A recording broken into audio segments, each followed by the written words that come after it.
Today I'm going to talk about a disease called ALS. The reason I choose this topic is because someone who is like an uncle to me I've always looked up to, and he's diagnosed with this disease. Let's start with a basic question.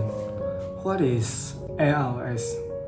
ALS stands for amyotrophic lateral sclerosis.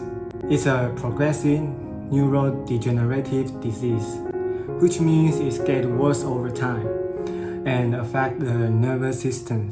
Specifically, it attacks our motor neurons, the nerve cells in the brain and spinal cord that control voluntary muscles and movements, like walking, talking, and even breathing. As these nervous cells gradually die, the brain can no longer send signals to the muscles. This leads to muscle weakness, loss of movement, and eventually complete paralysis. Although the mind remains sharp, the body slowly loses its ability to function. This is why ALS, sometimes called a disease that locks the body but leaves the mind asleep. It's a deeply challenging condition, not only physically, but emotionally too. However, scientists have found that some genetic mutations like SOD1 and C9 or F72 can lead to the disease. This called familial ALS is found in families, but about 90% of ALS cases are sporadic, which means they happen randomly without any family histories. Experts also believe that environmental factors such as exposure to toxin or smoking may increase the risk. Age is another important factor.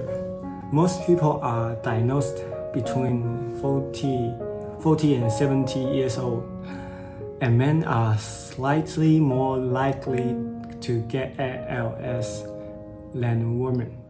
So there is still a lot of we don't know. So researchers are working hard to understand what triggers this disease. Now, let's take a look at the symptoms of ALS. At first, the signs may seem small, like weakness in a hand or leg or some muscles cramping or twitching. But over time, these symptoms get worse. People with ALS may start to have trouble with speaking, swallowing, or even simple tasks like lifting objects.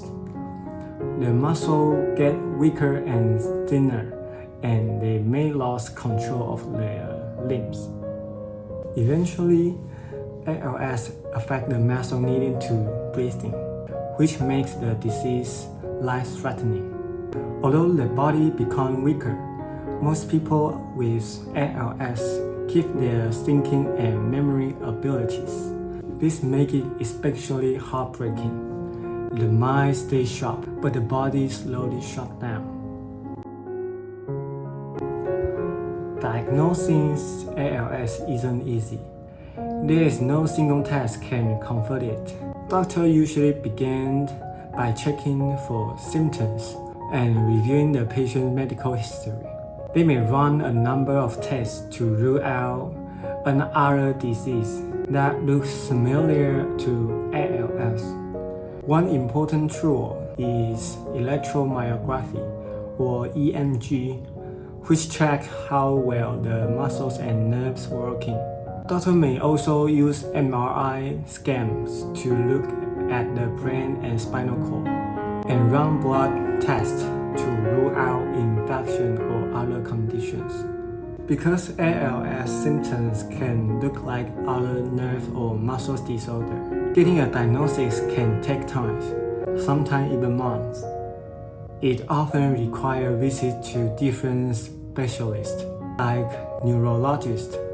So in short, ALS is diagnosed through a process of elimination and careful observation over time. Right now, there's no cure for ALS, but that doesn't mean there's no hope.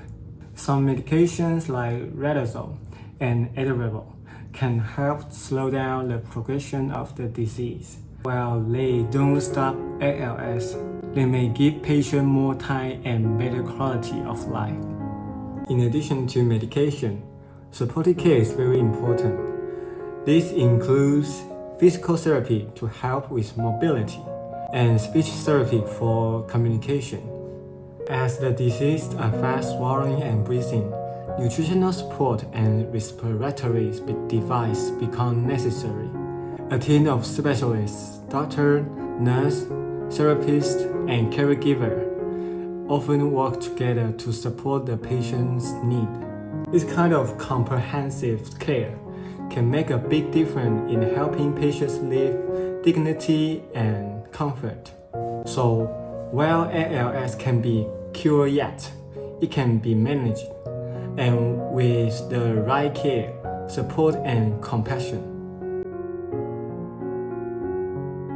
ALS doesn't just affect the body, it changes a person's entire life. As the disease progresses, every task becomes more difficult. Walking, eating, even breathing. Many patients eventually need full-time caregiver and assistive device like wheelchair, feeding tube, and ventilator. This can place a huge emotional and physical burden, not just a patient but also their family and loved ones. Families often face huge financial stress, especially when treatments aren't covered by insurance. My friend sold his beloved car just to pay for the medication and care. That car means so much to him, but he gave it up because survival came first. It's a life filled with contact, adjustment, frustration, and challenges. But despite all of this, many people with ALS continue to fight with amazing strength and courage. And one of the most famous people with ALS is Stephen Hawking, the brilliant physicist. He lived with ALS for over 50 years, much longer than most, and continued to teach, work, and inspire millions around the world. His story showed us that even with ALS, the human mind can remain powerful and full of ideas. Another important moment in ALS awareness is the Ice Bucket Challenge in 2014. People all over the world, from celebrities to students, dumped ice water on themselves to raise money and spread awareness. It went viral on social media and raised over 200 million globally for ALS research. There are also organizations like the ALS Association, which help patients find research and fight for a cure. Thanks to these efforts, more people now understand what ALS is and why it matters. These stories remind us that raising awareness can bring hope, funding, and support, and maybe one day, a cure. Even though ALS is a serious and currently incurable disease, there is still hope around the world. Scientists and doctors are working hard to find better treatment and maybe even a cure.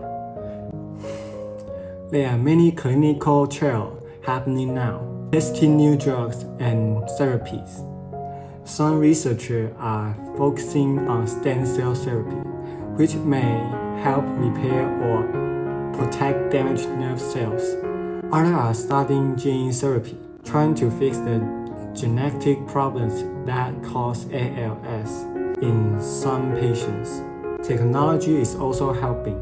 New communication devices and mobility are improving patients' quality of life. More than anything, the stress of ALS patients and their families continues to inspire the world. They remind us why it's so important to keep supporting research, spreading awareness, and never giving up. Because we need science, support, and hope. We move one step closer to a cure.